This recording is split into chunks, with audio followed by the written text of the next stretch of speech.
तो दोस्तों इस वीडियो में हम देखने वाले हैं सोल लैंड 2 के पार्ट 4 के ऊपर, और अगर आपने इसे पार्ट 1 से नहीं देखा है तो मेन लिंक डिस्क्रिप्शन में दे दूंगा, वहां से जाके देख लियो। तो चलिए स्टार्ट करते हैं इस वीडियो को। जैसा आपने पार्ट 3 देखा था कि हुआ यू हैव टांग या से टांग सेक्ट को ज्वाइन करने के लिए कहता है, और फिर हुआ यू हैव घुटने पर बैठ कर के इसे कहता है मैं तुम्हें ज्वाइन करना चाहता हूँ और टांग सेक्ट के ग्लोरी को वापस लेकर आऊंगा, और अब मैं तुम्हारा डिसेबल हूँ तो प्लीज आप मुझे एक्सेप्ट कीजिए। और तभी अचानक से कोई बीस्ट टांग या के ऊपर अटैक कर देता है, लेकिन टांग या बड़े ही मुश्किल से बीस्ट के अटैक से भाग जाती है, और इसके बाद वह इन दोनों उसकी पॉइजन से बचकर रहने के लिए कहती है।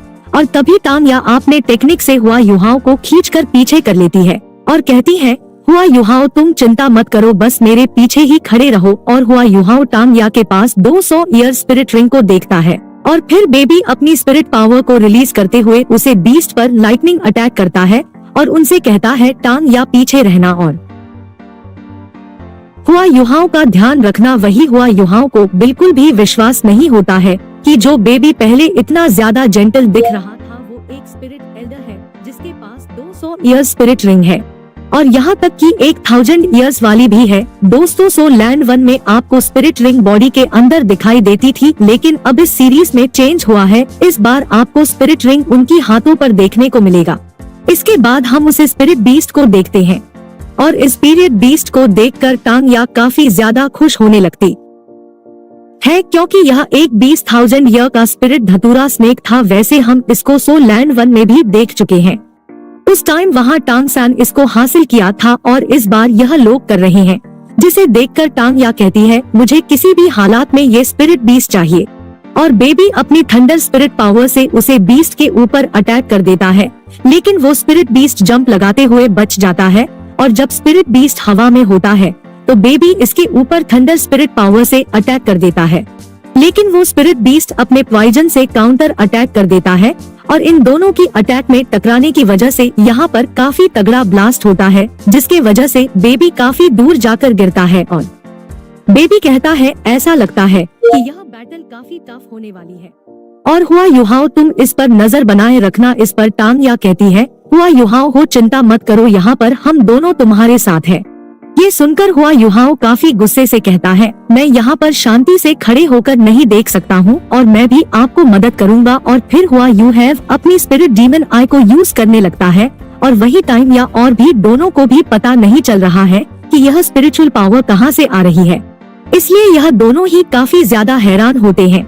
और बेबी कहता है यहाँ सब कुछ काफी स्लो हो गया है, और यहाँ तक कि जो चीज मेरे नजरों के सामने नहीं है उन्हें भी मैं देखता रहा हूँ, और यह यहाँ पर क्या चल रहा है, और अब जो मेरी नजरों के साथ हो रहा है और वो मेरे सोच से भी अलग है। हर एक चीज 30 मीटर की रेंज में है, वह मेरे नजरों के सामने रुक सी गई है, और मैं जैसे चाहूँ वैसा हर चीज देख सकता हूँ, और यह सच में मेरे लिए एकदम एक मिरेकल है।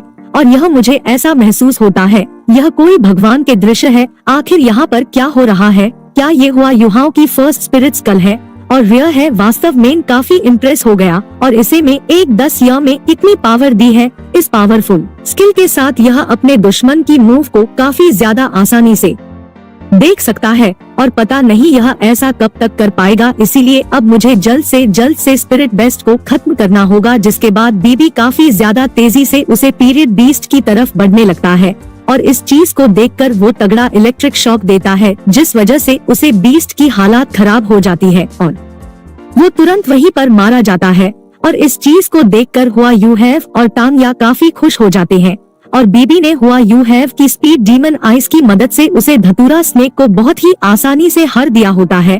और फिर बीबी टांग या को बीस्ट को किल करने के लिए कहता है, और टांग या अपनी चाकू से उसे को बीस्ट मार देती है, और वह किल करने के बाद उसके अंदर से एक स्पिरिट रिंग बाहर निकल कर आई है, जिसे टांग या तुरंत एब्जॉर्ब करने लगती है। और अब टांग या के पास 1000 साल पुरानी स्पिरिट रिंग हो जाती है, और वो इस चीज से काफी सब खुश होती है, और वो इस चीज के लिए बीबी को गले लगाकर उसे थैंक यू कहती है। और फिर भी कहता है टांग या मैंने तुमसे वादा किया है, मैं तुम्हारे जरूर मदद करूंगा तुम्हारी सपनों को सच करने में, और मैं तुम्हें कभी फेल नहीं होने दूंगा। इधर हुआ युहाओ इन दोनों को काफी गौर से देख रहा होता है, और जैसे यह दोनों जैसे ही हुआ युहाओं को इनकी तरफ देखते हुए नोटिस करते हैं, तो यह दोनों शर्माते हुए एक दूसरे से दूर हो जाते हैं। तभी तान्या कहती है, हुआ युहाओ, तुमने ऐसे क्या देख रहे हैं? क्या तुमने ऐसी किसी चीज को कभी पहले कभी देखा नहीं क्या जिस पर हुआ यू हैव मना कर देता है और वो सोचने लग जाता है इनकी जोड़ी एकदम परफेक्ट है और कितना ज्यादा अच्छा होगा जब मुझे फ्यूचर में किसी से ऐसा प्यार होगा। हुआ युहाओ अपनी खुली आंखों से सपना देख रहा होता है तो बीबी उसे सपनों की दुनिया से बाहर लाता है और इस चीज से हुआ युहाओ काफी ज्यादा डर जाता है।